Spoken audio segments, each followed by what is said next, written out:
Hi there, and welcome to episode 9 in our MPC Studio Masterclass series. Now in this episode, we're going to be mixing our beat by utilizing MPC's onboard Air Effects plugin collection, which delivers studio quality effects directly inside the software to enhance our music production. Now the first thing I'm going to walk through is MPC's Inspector view, which you can open and close by using the I tab at the bottom of the software. Now the Inspector view displays all of the key channel strip parameters that we need to mix our track. We can also hold down the mode button and press pad 8, which will open up our channel mixer, displaying all of our levels and all of our effects in one screen. So let's take a look at the Inspector. Now we have our pad mixer view, which is the small square displaying individual volume, panning, along with mutes and solos. We can also insert up to 4 individual effects in our insert section. And then below this, we have 4 auxiliaries for applying simple effects such as reverbs, delays, choruses. Now on our insert effects, we can turn these on and off. And if we double click, we can open up the interface where we can change all of the parameters. So as you can see, the Inspector is a real fast way that we can apply effects to our individual samples. Next we have our channel mixer, which controls the overall level of our effects and our whole drum kit. So say we want to apply an effect across our whole drum kit, we can go and insert the type of effect that we want, which is now applied to the whole kit. So here you can hear a delay across our whole drum kit. We can turn that off, and then we can use our auxiliaries to apply reverb to the whole drum kit. And you'll also see that as we hit each pad, the Inspector will update so we can see the individual pad level and the overall track level. We can also use the touch strip to control our levels. Here I can control the program level of the track, and if we now turn our dial to pad level, we can select a pad and you'll see the touch strip update. Now also when mixing, it's always good to pick a section of the song that we can work with, that we can loop around to balance our levels. So I'm going to work from bar 5 to bar 8, which will give us enough of our beat to work with. So without further ado, let's dive in and start mixing our beat. Now the first thing I want to change is my kick drum. Now I don't want to balance out the levels, I actually want to change the sound. So what I'm going to do, I'm going to select our kick drum on pad 1. And basically I want my kick drum to be a little bit more punchy in the mix. And MPC software has got some great tools to do this. So we're going to hold the mode button down and press pad 6. That opens up Program Edit, giving us access to one of our key features, which is drum layering, where we can trigger up to 4 different sounds per pad. So I've added some different types of kick drums that we can try in our mix. So let's bring the volume of the first one down, bring our second layer. This is SY17, and this has got a nice punch to it.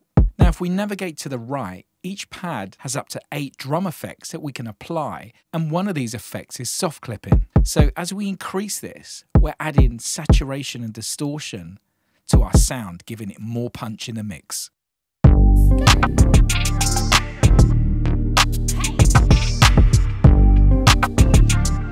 So now our kick is knocking a lot harder in our mix. Now the next sound I want to listen to is our finger snap. So we're going to go to bank beat. And for me, the sound doesn't have enough transients on the front. I want it to basically cut a lot louder in the mix without increasing the volume. So we go to our insert effects, and I've applied a Transient Designer from our Akai collection, which basically is like an envelope that adds a lot more front to the sound, and it will make it punch through the mix. So that's without. And now let's turn it on. So you can hear straight away the difference this makes to the snap. So let's have a listen to our mix so far.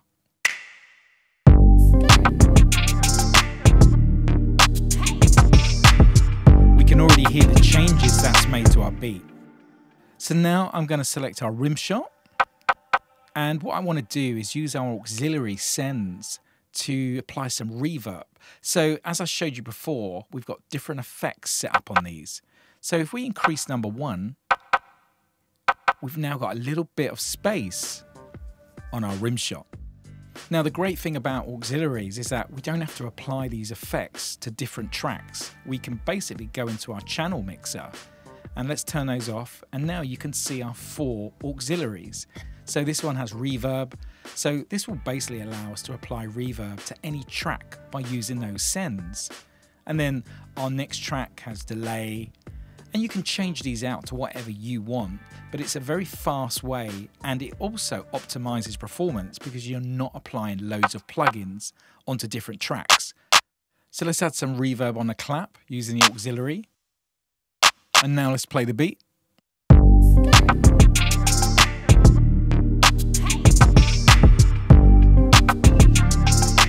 Now, another important aspect of mixing is stereo width, which is panning. So we're going to pan our hi-hats to the left and to the right.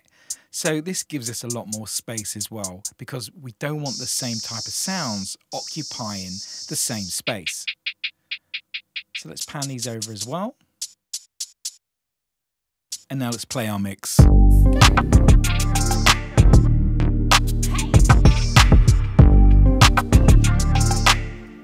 So already we can feel that our beat has got a lot more space, a lot more punch. But I also want to treat some of our instruments. And another little technique is also this stereo panning. So I'm going to go to our pad, and there's a great plugin which is called Auto Pan. And this will basically move the pad from left and right as our beat's playing, creating more space. Now, I'm also going to add a filter to our pad. So what we're going to do, we're going to go up to our pad insert, and then we're going to go to our effects, and we're going to go to air effects, and here we're going to select our air filter. So let's double click, and this opens up the interface. And we're going to select a high pass filter. And what this is going to allow us to do is to remove some of the low end, which might potentially interfere with our bass, 808 and kick. So there's a lot going on the low end. So we've shelved everything from 150 downwards. And this is a very subtle change, but it helps clean the mix.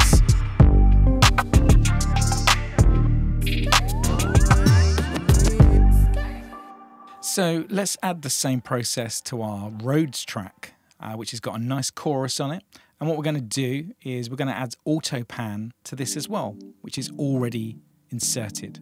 And let's bring up our send 1 for reverb and send 2, which adds some chorus to our sound. And the key thing with mixing is all about subtle changes.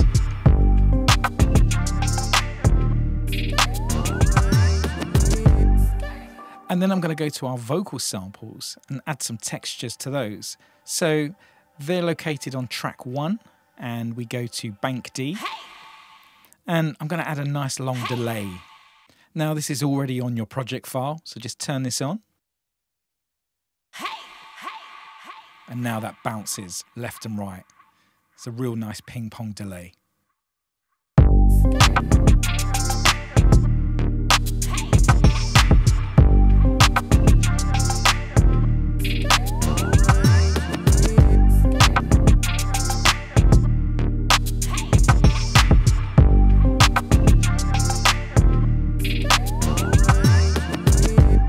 So on our next episode, we're going to be adding some lo-fi effects, and we're going to be controlling those using our touch strip.